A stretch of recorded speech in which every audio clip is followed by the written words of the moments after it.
म्हटलेली आहे, युती हो अथवा न हो. आम्ही या ठिकाणी स्पष्ट सांगतोय, याल तर तुमच्यासह, न याल तर आमदार करू.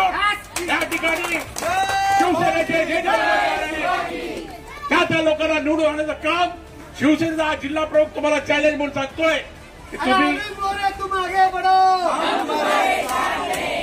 आमचे पक्षप्रमुख म्हणजे आमचे मुख्य नेते आणि उपमुख्यमंत्री एकनाथ शिंदे सांगतील की युती करावी लागेल.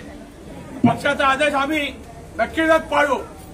पण कोणाला असं वाटत असेल, नको मला हवाय, कोणाला असं वाटत असेल की विदाऊट युतीने विदाऊट एक काम न करता आम्ही निवडून येऊ शकतो, तर आमचं ओपन चॅलेंज आहे. आम्ही सुद्धा तयार आहोत. त्यामुळे कोणीही पदाधिकाऱ्यांना पण सांगतोय, शिवसैनिकांना पण सांगतोय, युती होईल तेव्हा होईल, पण प्रत्येक वॉर्डामध्ये आपली प्रत्येक सीट धनुष्यबाणाच्या निशाणीवर निवडून आली पाहिजे. एवढं